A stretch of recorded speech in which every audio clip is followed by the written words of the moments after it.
नमस्कार। आज हमारे साथ मौजूद हैं आम आदमी पार्टी के युवा प्रदेश उपाध्यक्ष डॉक्टर मनीष यादव जी। आम आदमी पार्टी का हरियाणा में एक बड़ा चेहरा माने जाते हैं और अगर बात कर ले महेंद्रगढ़ की तो अच्छा ग्राफ भी है इनका और अभी बातचीत करने के लिए मौजूद हैं, क्योंकि रिसेंटली जो बजट है वो पेश हुआ है, उसमें किस तरह से बजट को देखते हैं, क्या कुछ कहेंगे और क्या कुछ इनकी राय है बजट के बारे में।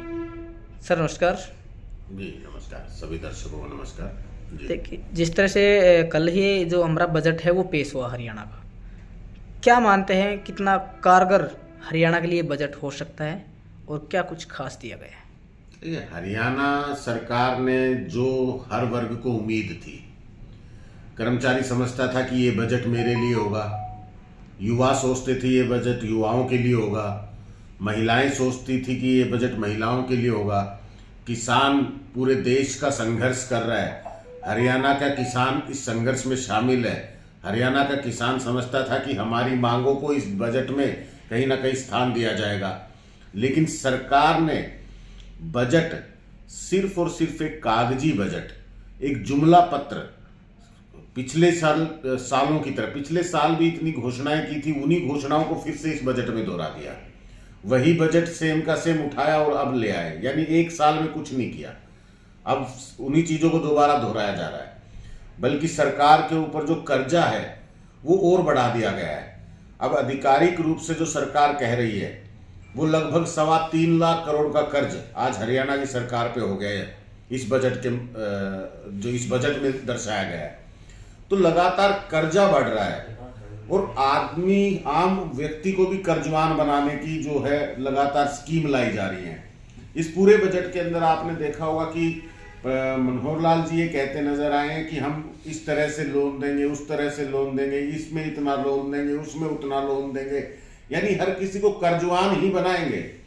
कर्जे पे पैसा उठाया और आम व्यक्ति को भी कर्जवान बनाना है।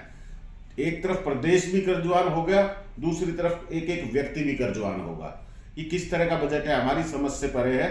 सरकार आम लोगों की जो जरूरतें हैं उनको नजरअंदाज कर रही है, मनमाने तरीके से जो समझ में आया, जैसा समझ में आया, कुछ भी घोषणाएं कर दी। और जिस तरह से आपने देखा कि नकल करने का एक प्रयास इसमें किया है। आम आदमी पार्टी की जो भी नीतियां रही है, जो भी उनकी कार्यप्रणाली रही है, जो भी उनकी योजनाएं रही, उन सब योजनाओं का कुछ कुछ हिस्सा चुरा के इस बजट में शामिल करने का प्रयास किया है। लेकिन नकल करने से आप उसको पूरा कर पाएंगे। जिस तरह आपने पिछले बजट में जो बातें कही वो आज तक एक साल पूरा बीत गया, लेकिन आप अपने बजट में कई बातों को पूरा नहीं कर पाए, जमीन पर उनको साक्षर नहीं कर पाए। तो अब ये जो बजट आपने लिया है और अब जो नकल करने का भी प्रयास आपने किया है, हमें पता आप नकल तो कर लेंगे लेकिन अकल उसके लिए नहीं जुटा पाएंगे। तो ये कुछ नहीं, मात्र चुनावी बजट लोगों के लिए एक धोखा है, आम व्यक्ति के लिए धोखा है और सिर्फ दिखाया जा रहा है कि हम ऐसा करेंगे, इससे ये बनेगा, वो बनेगा। हर चीज के साथ उन्होंने 4 बातें जोड़ दी हैं। इससे युवा मजबूत हो जाएगा, इससे किसान मजबूत हो जाएगा, इससे ये रोजगार पैदा हो जाएंगे, इससे व्यवसाय पैदा हो जाएंगे। तो ये सब बातें हर उसके साथ जोड़ के ये सोच रहे हैं कि ये आम लोगों को गुमराह कर सकेंगे और आने वाले समय में किसी तरह इसको वोट में तब्दील करने का प्रयास कर रहे हैं। लेकिन पूरा का पूरा बजट आम लोगों के खिलाफ है। किसी तरह की कोई वृद्धि किसी की आय में नहीं हुई। इसमें किसी तरह का कोई जो मांगे कर्मचारियों की वेतन को लेके थी तो किसी तरह की वो मांगे भी नहीं मानी गई। जो परियोजनाएं विशेष तौर पे जो दक्षिण हरियाणा की परियोजनाएं जो लंबित थी उनको लेके आज मैं देख रहा था कई जगह पे कि बजट में पशु चिकित्सालय, पशुधन पे बड़ा फोकस करने का प्रयास बता रहे थे, लेकिन हमारे यहाँ एक पशु चिकित्सालय बन के तैयार खड़ा है। वो इंतजार कर रहा है कि उसमें सेवाएं शुरू हो जाएं। उसकी बिल्डिंग जो बनने के बाद अब दोबारा से काम मांगने लगी है, रिपेयरिंग के लिए तैयार होने जा रही है, उसमें फिर से रिपेयरिंग की जरूरत पड़ रही है। तो कौन सी योजना है जो अब आप नई बना दोगे, पुरानी आपसे चालू नहीं होती हैं, पुरानी आप चालू नहीं कर पाए। बात कर रहे थे उसमें कि हम बसें लाएंगे, कुछ इलेक्ट्रिक बसें लाएंगे, कुछ वैसी बस डीजल बसें लाएंगे। महेंद्रगढ़ में एक सब डिपो 7 करोड़ की लागत से 6.7 करोड़ की लागत से बनके तैयार खड़ा है। 3 साल से जनता की सेवा में समर्पित नहीं हो पाया, आज तक वहां पे एक भी सेवा वहां शुरू नहीं हो पाई है। तो किस तरह की बात कर रहे हैं मनोहर लाल जी ये सिर्फ और सिर्फ लुभाने का प्रयास है, जुमलेबाजी है। कोई किसी प्रकार का आम लोगों को इससे फायदा नहीं होने वाला। जिस तरह से आपने कहा है कि इससे तो जो हरियाणा के जो रेजिडेंट है उन पर सिर्फ कर्जा बढ़ेगा, वहीं किसानों की अगर बात कर ले तो किसानों को कर्ज में राहत भी दी गई है। किस तरह की राहत? उसके साथ एक नियम और शर्त लगा दी है। सरकार ने कहा है कि किसानों का जो कर्ज है उस कर्ज के ऊपर जो इंटरेस्ट लगा है, जो ब्याज लगा है, उस ब्याज को हम माफ कर देंगे, लेकिन वो भी तब जब वो अपना लिया हुआ कर्ज 31 मई तक जमा कराएगा। तो अब 31 मई तक वो आप प्रतिबद्ध कर रहे हो किसान अपना कर्जा चुकाए और आप ये जो ब्याज है वो खत्म कर देंगे। तो सरकार से मैं गुजारिश भी करूंगा कि 31 मई को ये रिपोर्ट भी पेश करें कि आपके इस कड़े नियम से कितने किसानों को फायदा हो पाया, कितने किसान इसका फायदा ले पाए।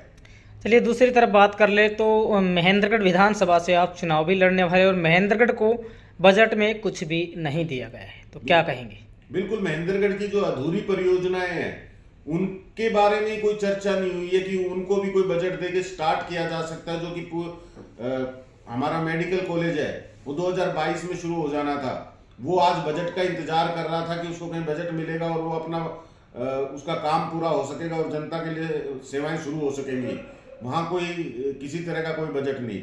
IMT खुडाना जो 2019 से लंबित पड़ी है उसके लिए कोई विशेष बजट का अनाउंसमेंट नहीं हुआ। दक्षिण महेंद्रगढ़ में लॉजिस्टिक हब जो है वो अधूरा पड़ा है 2019 से, उसकी भी घोषणा हुई खड़ी है, उसके लिए भी किसी तरह का कोई स्पष्ट बजट नहीं निकाल के दिया गया कि भाई हाँ इसके लिए हम ये बजट की घोषणा करते हैं। यहाँ पे कि एक स्टेडियम की मांग लंबे अरसे से महेंद्रगढ़ जिले, यहाँ के युवा जो है, जो खिलाड़ी हैं, जो खेल की भावना रखते हैं, एक जिले में एक जिले स्तर का स्टेडियम होना चाहिए, उसकी मांग है, वो भी कोई परियोजनाओं में शामिल नहीं है। तो महेंद्रगढ़ के लिए क्या, इस पूरे दक्षिण हरियाणा के लिए इस बजट में कोई स्थान नहीं है, शून्य रहा है ये बजट पूरे दक्षिण हरियाणा में। सबका साथ सबका विकास का नारा देने वाली बीजेपी सरकार 10 साल से सत्तासीन है और ढिंडोरा पेट्रोकेम सबका साथ सबका विकास कर रहे हैं। वहीं एक ये भी कड़वी सच्चाई है कि इंफ्रास्ट्रक्चर और डेवलपमेंट के नाम पर महेंद्रगढ़ के, विशेषकर महेंद्रगढ़ के साथ भेदभाव किया जा रहा है, जिस पर विधायक हैं हालिया वो तो चुप्पी साध करके बैठे ही हैं। हालांकि एक अलग बात है कि अपोजिशन पार्टी से, वहीं पूर्व में जो विधायक रहे हैं वो भी कुछ खास नहीं कर पा रहे हैं। देखिए, महेंद्रगढ़ की परिस्थिति तो बिल्कुल अलग है। यहाँ 45 वर्ष से दो ही लोगों का राज रहा है, दो ही लोग, एक बार कांग्रेस बीजेपी इस तरह करके आपस में इन्होंने फ्रेंडली मैच बनाया हुआ है। और महेंद्रगढ़ हमेशा हर सरकार में पिछड़ा रहा, महेंद्रगढ़ के साथ हमेशा भेदभाव हुआ है। ये नाकाबिल व्यक्ति हैं, कभी वोट लेने के बाद, बड़े बड़े पदों पे जाने के बाद इन्होंने कभी कुछ नहीं किया। तो आज वो जो बहाना है कि विपक्ष में हूं, आज तो मैं जीत नहीं पाया, दूसरा कहता है मैं जीत गया तो मेरी सरकार नहीं है, तो ये बहाना है। जब ये सत्ता में रहे, 10-10 वर्ष तक पोजीशन में रहे, मंत्रालय इनके पास रहे, बड़े बड़े मंत्रालय रहे, तब इन्होंने इलाके के लिए नहीं किया, तो आज तो क्या करना है। तो ये कमजोर प्रतिनिधित्व का नतीजा है जो महेंद्रगढ़ आज भुगत रहा है।